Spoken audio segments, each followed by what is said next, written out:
painful, demoralizing factor in a relationship is the wife's continual rejection of her husband. Women, in contrast, seem not to realize what a great crisis this causes in their husband's life. Why? Because a man by nature bottles up his personal problems and issues. A man by nature doesn't speak about those emotional problems. And therefore, a wife many times is clueless about why their relationship seems to be going down the drain. There was one case that I was involved with that the wife was shocked that out of nowhere her husband divorced her. Why? Because this is exactly the reason that happened. Because she was reading a novel that he didn't like her to read, a fictional novel that he saw the book and he says, and it's just one small thing led to another. Anger came, and the next thing you know, she was divorced. And the couple called me up, and the wife was all confused. I don't understand. This came out of the blue.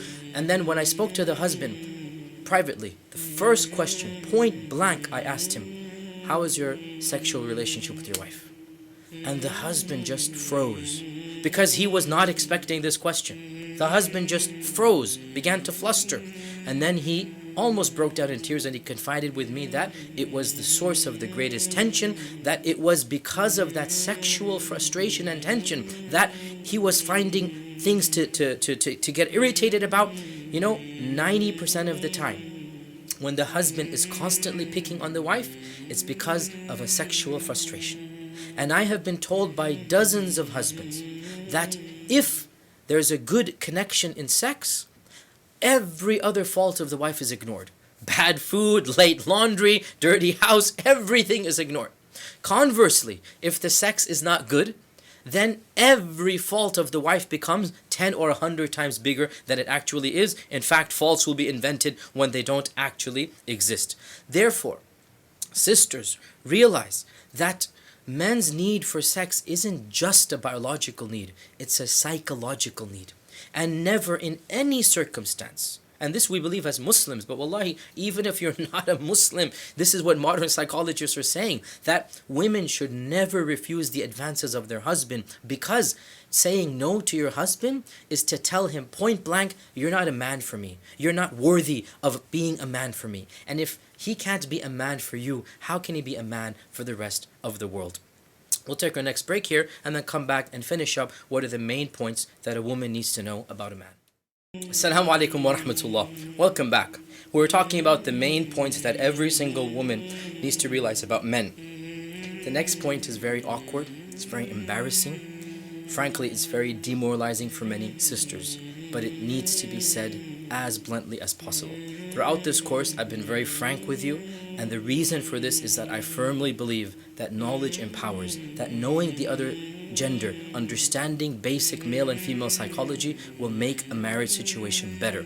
The fourth point that every single Muslimah needs to realize is that women are the single greatest source of fitna and attraction for men. Men are naturally attracted to women, not just a woman, women in the plural.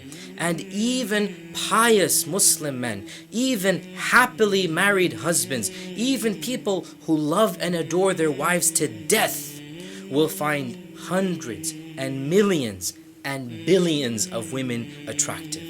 And that is because it is ingrained in the nature of men. No matter how beautiful their wife is, no matter how gorgeous, and no matter how much they love her. Sisters, please understand this point.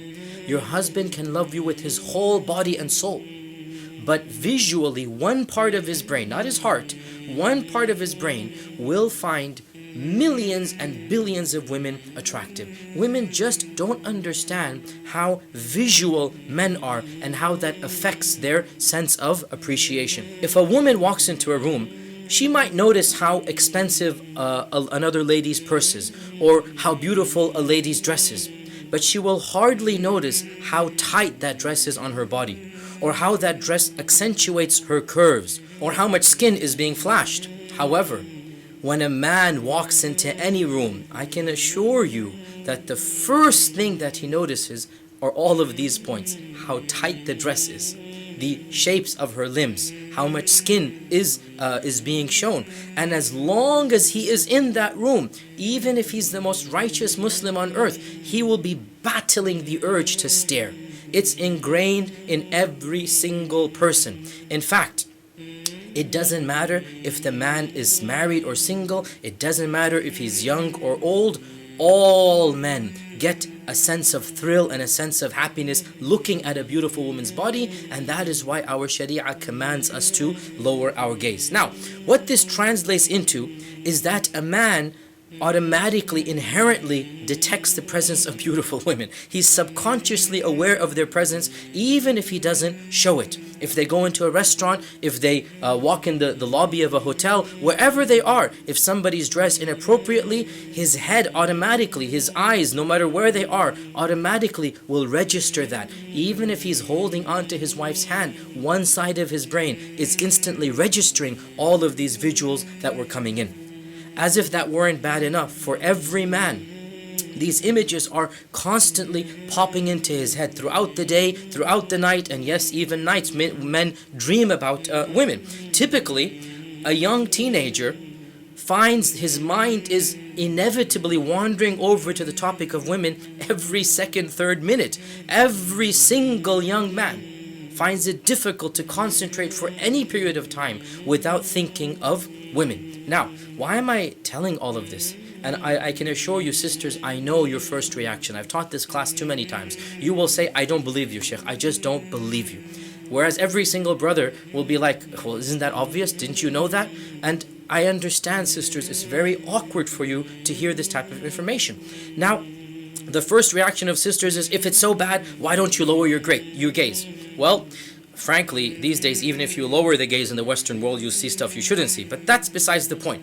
What I'm stressing here is that even if a good Muslim man lowers his gaze, subconsciously, they are acutely aware of the presence of such women, and they're battling temptations to look at them.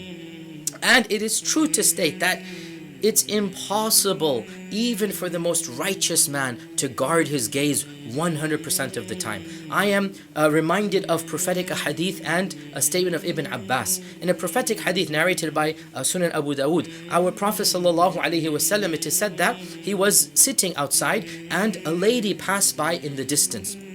And he felt an urge, and he